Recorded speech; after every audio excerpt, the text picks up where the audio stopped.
Do you over edit or under edit your videos? Or do you do any editing at all and just kind of let it fly and see what happens? What follows is a video that I did for another channel of mine, and I'd love for you to give me some input on to whether or not I over edited, under edited, or it fit. And what is your style? I'd love to know your comments about this video that follows and how you edit. Hi, I'm Bill, and I was born at a very young age. As time went on, I progressively became older. Not that old, yet I really liked the hairstyle. I spent 23 years in local church youth ministry without ever learning to play guitar, a record that holds still to this day. And when I hit middle age, I lost my way, declining to a point where I prayed, asking God to take my life. I was that low. He didn't. The next few years were a bit of a blur. I just kept going. I focused on being a good husband and father, and then God gave me a nudge. He shoved me into seeking out purpose. Not that the husband-wife thing wasn't good purpose. It was very noble purpose. He just wanted more from me. He knew I had more to give.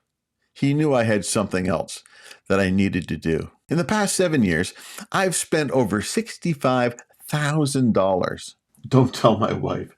Please don't tell my wife. I was getting educated, getting scammed more than once, and getting better at more things than I knew I actually knew. I think.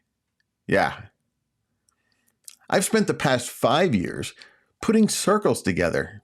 Remember Venn diagrams, those 3 circles? Right. And then let's just see where they overlap. I've been obsessing over the connection between these 5 areas or 5 domains of life. And here's what I've discovered. Separately, they are major pieces of our lives, one always looking for a way to connect to the other. But together, they are a recipe for fulfillment and purpose in life. So you know what I did then? I started watching YouTube videos. And it wasn't just for entertainment. Well, at first it was for entertainment. But then it was for research.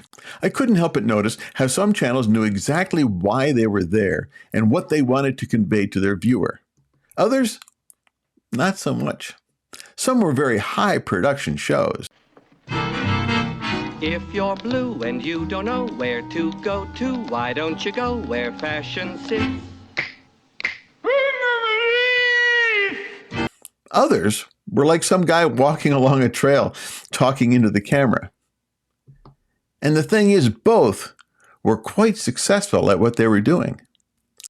Some knew their audience like it was their very best friend. What? Did we just become best friends? Yup. Others were talking to the wind, hoping the right person would hear them. I've studied Sean Cannell, Nate Black, Luria Petrucci, Brendan Kane, Michael Hyatt, Russell Brunson, Dan Miller, Steve Wright, Trevor Jones, Adrian Salisbury, Paul Xavier, Rob the Maritimer, Alex, I don't know Alex's last name, Matt Gray, and the list goes on and on. All of these channels and people exhibit one or more of the 5 domains of successful living, not just in their life, but in their business and in their YouTube channel. My focus will be on these 5 domains and how they impact your life as well as your success online, particularly YouTube. I'll post weekly how-to stuff, and I'll be live right here every week, even if I'm all alone. I'm Bill McConnell, and this is Life Unwasted, YouTube edition. Let me know. Too much, too little, or it's not too bad. I'd love to hear what you have to say.